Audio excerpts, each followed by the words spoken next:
I have HUAWEI Mate 20 Lite and let me show you how to restore developer options.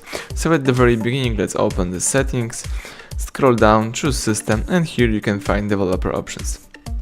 So if you made some changes in developer options and you would like to return to factory setup of developer options, let's just choose this button, restore default settings.